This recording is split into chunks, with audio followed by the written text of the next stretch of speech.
What does it mean to throw out your back? In my experience, it means that I am in a lot of pain and I can't move very well right now.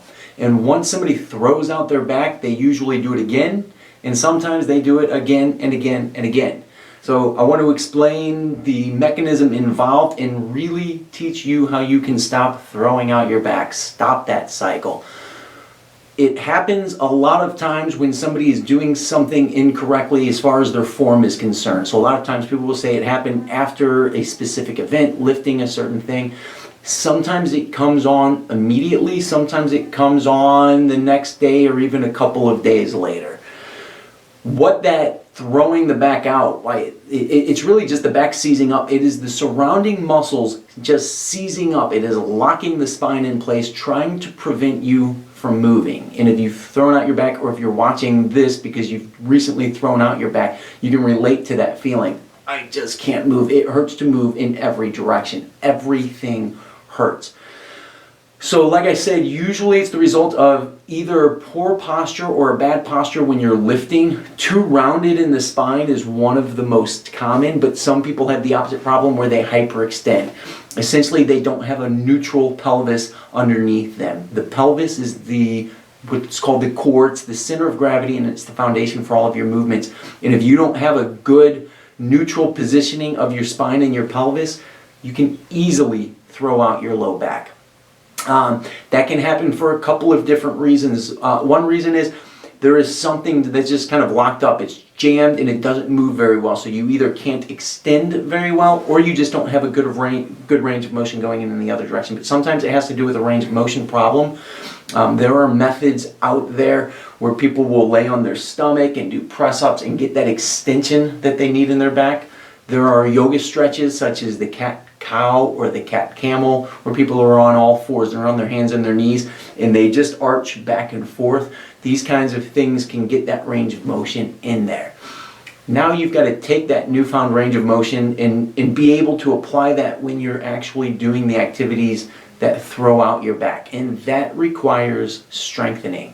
So these are going to be the core stabilizing, muscle strengthening kinds of things. So most people have heard of planks, doing planks. Even more important than planks are side planks, or kind of hold a plank position on your hands and maybe just do it from one arm, from here or here in one arm. That really forces your core to lock in and stabilize.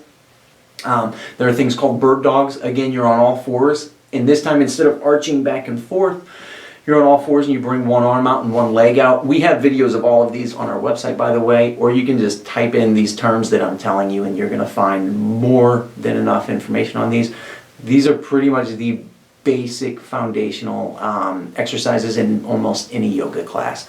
But these are the kinds of things that are going to strengthen your spine and lock it in place so that when you do those movements or those activities that usually throw it out, you're doing it from a place of strength and stability, and your spine's not going to buckle. That's what it's called. It's called buckling. When the spine buckles or it just kind of shifts or moves when you're lifting something heavy, or it doesn't even have to be heavy. It can just be as simple as picking something up off of the floor, but you just do it in a way that something just kind of slips out, is what they call it. And again, the muscles they seize up. They just lock up, trying to hold everything in place and prevent you from moving.